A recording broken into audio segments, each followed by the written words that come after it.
Good morning, Happy Valley. No, we can't even do good morning anymore because it's always good It's afternoon. It's, it's it's two in a been row. yeah, it's been afternoon the last 2 days, but maybe Yeah, we'll get a morning again soon. who knows? Maybe we'll get a fourth commitment in 4 days. But no, we'll have to wait and see what happens tomorrow. But today, three commitments in 3 days. Tight end, 2025 class, 3-star, Brady O'Hara. I know I said tight end, technically an athlete, I guess, Yeah, because we're kind of hearing a couple different things. And as weirdly as it sounds like he might be an O lineman at the next level, but he's yeah, currently a tight end. But if you look at his stats in the high school level at North Catholic High School in Pittsburgh, he is a defensive end. So, Dylan, just break yeah. it down for me a little bit. How did this one come together? Because I know you put a future cast in. I want to say over a month ago, about a month today, actually. Yeah. August 28th is when that first future cast went in. You joined a little later, and then Adam Friedman joined both of us before this past weekend. Um, Yeah, O'Hara's a guy that Penn State, been on now for a couple months, even longer than that, actually. His recruitment's definitely picked up, though, over the last few months. Originally, people were looking at him as a potential tight end for Penn State. He has developed a really strong relationship with Ty Howell. When we talked to him coming out of the blue-white game, not blue-white game, the whiteout game, his comments were about Gandon, just how talking more about with Howe on Saturday, getting to see that tight end or aces room up close and personal. So he's very much still talking a lot about being a tight end at Penn State, but like you said, there's fluidity in what position he may play at the next level. Over the last few weeks and months, it has become a little bit more apparent that offensive tackle may be the spot for him at the next level. I mean, 6'6", 241. You can see the size of why Penn State views him as a potential tight end or a potential offensive lineman. He's a good blocker based off what we've seen him do at the tight end position so far. Very good athlete, lengthy, 6 foot. I mean 6'6". I'm not sure of his length measurables when it comes to his his arm length, but on tape he looks really solid from that standpoint. Good blocker, great athlete, good athleticism, speed is solid. We'll see how he continues to develop at the tight end position. Like you said, he has a lot of tape at defensive end as well.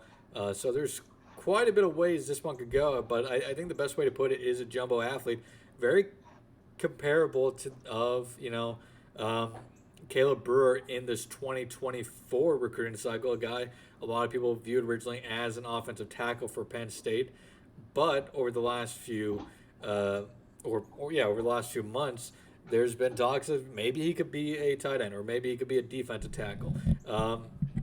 With O'Hara, it's very similar, and we'll see where he ultimately ends up. I think he likes the idea of being a tight end at Penn State. I mean, why wouldn't he? Penn State's been one of the best tight end developers in the country over the last few years. So wherever he goes, I think you have to feel good about how his athleticism, his size, his length could fit with Penn State at the next level. He's either going to join a very good tight end room or he's going to join a Penn State offensive line room that over the last few years under Phil Trautwein has been pretty strong. It's only been getting stronger and stronger. I mean, you look back at this past week against Iowa. I know the rushing numbers may not have been big in yards per carry, but the Nittany Lions were getting consistent push up against a very good Iowa front seven, and that's a lot to credit to Phil Trautwein and what he's done with that Penn State offensive line over the last few years. So wherever O'Hara does end up, whether it's tight end or offensive line, I think this is a great pickup for Penn State. Quite a high ceiling here, so I think Penn State fans should be quite happy with this one. Yeah, I feel like I probably threw you for a little bit of a loop when I put the huddle up here, but yeah, no, it is interesting to watch. There's not a ton of offensive. There's actually like little to none offensive line tape actually, but yeah, he seems super athletic, and he Yeah, seems like he's a pretty darn good defensive end too, which yeah, tells me that he has probably pretty good hands, and that's one part of being a great offensive lineman, as we've seen over the past few years under Troutline, especially. yeah, Um, absolutely. This is I think a really underrated athlete for Penn State to pick up here. Uh, mhm, I think we have him, 22nd best tight end in the country right now at Rivals, 11th best player in the state.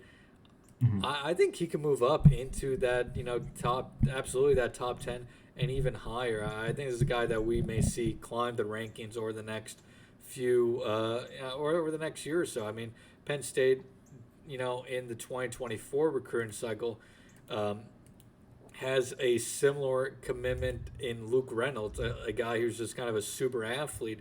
Now True. he's definitely going to be a tight end at the next level, but he's somebody who emerged this offseason as a great athlete and has been rising on the rankings here at Rivals, but also just across the industry as a whole.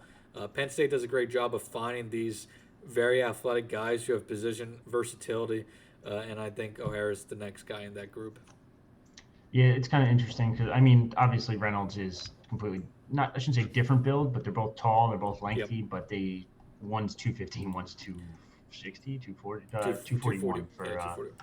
yeah, for Brady. Brady's intriguing to me though. I don't want to call him a project, but I mean, if you're going to shift him to offensive line, I'd probably say the safe term is a project. But Yeah. it seems like Coach Trout, has actually figured it out for the most part. Like he is bringing in a couple projects per class, which is fine. That's Yeah. perfect. An offensive line is such a hit or miss. Yeah, I feel like no one talks about that. and they're all very high upside projects as well. I mean, there's a ton of raw talent in those guys that they have been bringing in, not just at the offensive line, but whenever Penn State does bring in a project type guy, they're usually elite athletes where you can see all the physical skill sets and all the physical measurements that you look for in those positions, and then it's you have a wet lump of clay and you got to mold it into what you want it to be, and that's what they've been doing pretty well.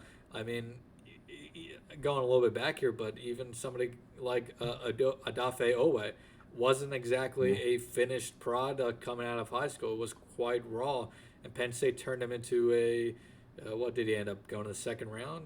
Did he sneak into the first round? I think it was second round. I think it was early second, but I could be wrong on that. Let me look it up here quickly.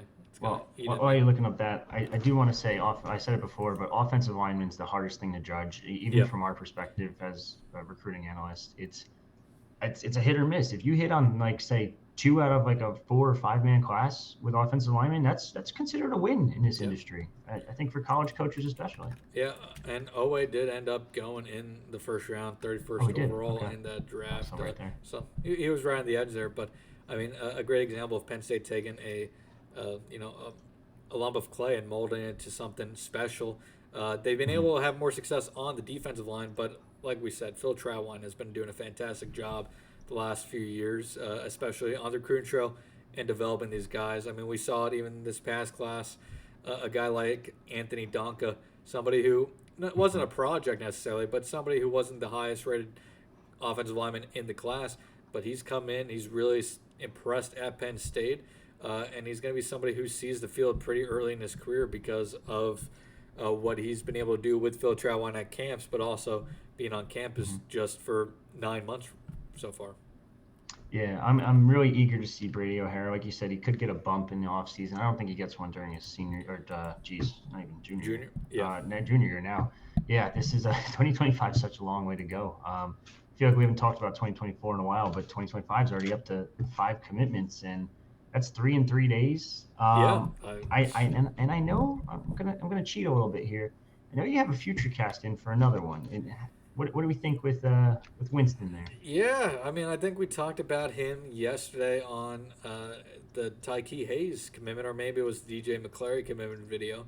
But Winston is a guy that has just been to Penn State a ton in his recruitment already. He has connections with his cousin KJ. He comes from a school that Penn State's had success recruiting with. He's been on campus twice alone just this month. Every time you ask him about Penn State, he's speaking very highly about Penn State. It's not going to be an easy recruitment to win, but it's just one of those recruitments that all the signs right now are pointing towards the Nittany Lions. And we put in the future cast, so obviously we expect Penn State to be the favorite here, but I'd be pretty surprised if he doesn't end up in Happy Valley. I don't want to say it's a matter of when, not if yet, but I think we're inching closer to that territory slowly, and I think there's a chance he joins this class sooner than later. I don't think it's anything imminent, but definitely somebody to keep an eye on. And I mean, we went over on Friday 20 prospects to watch out for in the whiteout, Hmm. who are visiting for the whiteout. And not all of them are going to end up committing to Penn State, but so far, each of Penn State's 3 commitments in the last 3 days have been on that list. Canoa Winston is another guy that is on that list. So, I mean, a lot of those guys that we pinpointed coming into this weekend, a lot of good news so far coming out, and we're still working on catching up with all these guys, of course. Yeah, no, it was an insane visitor list, as it always is actually for for Whiteout Weekend. But I'm looking now. So now Penn State officially has two of the top 11 Pennsylvania prospects. I'm just going up and down the list Yeah. right now. Who do we think any of them could be next on board? I know probably the top two and Zahir Mathis and Sack are probably going to take their time, but the rest are they Yeah. up for grabs? Yeah, I definitely think you look at Saka. Saka is somebody who's absolutely in play for Penn State. Not going to be Mhm. a easy recruitment to win, but I mean he is a Penn State legacy at the end of the day. He's been to campus a ton. He has a good relationship with the staff. I think he's somebody who's going to want to take his time. Not to be a Debbie Downer, I think Zahir Mathis is going to be very hard to win. I Mhm. think there's a lot of SEC schools in play there. And if they don't win that one, that's okay. I think you trust what Penn State's done on the defensive line, even without a state guys and guys who may not be as lower ranked. But I think they still absolutely have a shot with Mathis. Maybe just not as much with the rest of these guys. But Sherland and Strange absolutely have a shot there. Michael Carr, a guy we have said Mhm. feels like when, not if, we have future casting for him. Deshaun Burnett, I'm not. I don't think we have future cast in for him Not, just yet, not but yet. maybe something that happens in the near future. Maxwell Roy keeps showing up on campus. Lex Mhm. Cyrus, we've talked about. There's, I think, a good chance Penn State can land out of these uncommitted 2025 guys. Out of, I think there's 4 or 5 uncommitted in the top 10. I think they can land most of those uncommitted guys right now.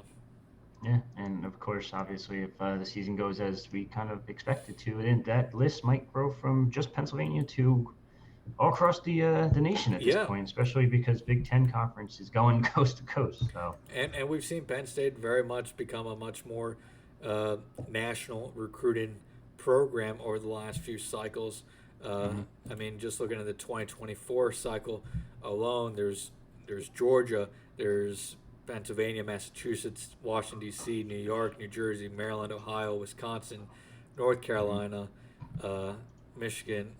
They're going all up and down the country. You look at the whiteout visitors list. There was double-digit states represented: California, Florida. And they're going to each and every crevice of the country to find prospects, and uh, they won't leave a stone unturned. So definitely becoming a much more national recruiting brand, like you said, and I think that's only going to continue to grow. yeah. So I only have one more thing I want to talk about before we do Sure. sign off. So it's gonna be a little bit of a shorter one because I want to try to make these like instant reaction type Yeah. commitment things. So I thought that was pretty good on Brady O'Hara. But so you were obviously on the conference call today. Yeah. Black coffee or ice cream sundae-ish? Or Uh, like I've never first off never heard of ice cream sundae coffee, but I'm like guessing. I'm guessing that means loaded up on sugar and artificial yeah, sweeteners. Um, Honestly, I'm not a big coffee guy. ooh peppermint tea. Not a big peppermint tea guy either. I'm gonna be honest. I do like these sparkling ice caffeine drinks. They're Okay, good. The all right. blueberry I've never ones. seen the caffeine ones. Yeah, they I've only saw them a couple months ago at my local gas station, which is within basically walking distance. Has them, so they're good. I've recently started trying the Celsius drinks as well, Oh, which love um, them. I'm still trying to find my favorite flavor. The tropical vibe is pretty good. Hmm. So those I like, and then I'll be honest, I'm just a good. I'm all right with a good Coke Zero as well. Okay, But that's I'm not a big coffee guy. I just haven't gotten into it. I haven't mhm. found what type of coffee I like. I can absolutely not do black. Uh, if it, I guess if I'm drinking coffee though, it has to be more close to that ice cream sundae. Give me a bunch of flavors to Yeah, it's tough. I will say Franklin did shoot down your not yours specifically, but shot down the Celsius pretty quick. I don't think he wanted any interest in that one. Well, I don't know because he said that he's all over it. So I know his wife drinks. He said his wife drinks, so we'll Yeah, see if he drinks it. But yeah, I mean, he but said he's fasting. He actually said at the end that he's down 25 pounds yeah, you over can the definitely last see it. few months. Yeah, I mean, he does look. He look not that he ever looked bad, but you can definitely tell that he's lost a good amount of weight fasting. So I mean, good for James for staying on top of his health. I mean, Hmm. you see coaches across the country. Most coaches, a lot of coaches aren't in the best of shape just because of how demanding the job is. Um, Yeah, so I mean, credit to James for sticking to his fasting, and he's doing a much better job than I am watching my diet. But yeah, I yeah, gotta I'm throw not a my big two coffee cents guy. in real. Yeah, I gotta throw my 2 cents in real quick. Black coffee, once you get like into it, it's the most addictive thing you'll ever drink. I am so on board with it, and people are like, that's gross, it's nasty, and it's like, no, like once you find a good one, you're done, you're hooked, and it's just like it's kind of like our message board on our website. So Yeah, I just still haven't gotten into the coffee game, which 26, I'm maybe a little bit behind. But yeah, like when I go to Starbucks, I get the double chocolate chip frappuccino, and that's about it. oh, that's the birthday cake frappuccino was phenomenal, by the way. I've had that once too. I was a fan But of that. I try to stay away from it. Black coffee, and you know what the worst part is? I think I have like two or three a day, and I'm like all hopped up on caffeine. Yeah, that's how I am with these ice drinks. I can have the iced blueberry like 2, 3 times a day, but Yeah, but I don't need much caffeine, um, thankfully, to keep me going. well, lucky you. I wish I was in your boat. But last things last. Anything else you want to talk about before we sign off? No, I think that's all pretty much covered. A reminder to go over to Happy Valley Insider and subscribe to us, or like I said, get a free account. At least get on our boards. But if you subscribe now, you get a 30-day free trial. So great time to jump on board. Subscribe to the YouTube channel. Subscribe to us on or follow us on Twitter, Facebook, Instagram. Uh, All that good stuff. do all that good stuff. It costs nothing to follow us on YouTube, Twitter, Facebook, or Instagram. So, I mean, Twitter for now. yeah, Twitter for now. But I mean, there's no harm in doing it there. You just always get in the most up to date information by following us on those platforms. And yeah, we'll be back with a POC 365 episode tonight to preview the Northwestern game. Sweet. Uh, and we'll probably talk more about the last few commitments as well. So be sure to tune into that. They'll probably be up tomorrow morning. So that's all I got. Awesome. One more thing before we sign off. We didn't mention it, and I'm going to try to get our wrestling analyst on this Yep. on a quick Good Morning Happy Valley pod. PJ Duke, class of 2025, number one ranked wrestler in Yeah. 2025 per Flow Wrestling, has committed to Penn State. Surprise, surprise, right?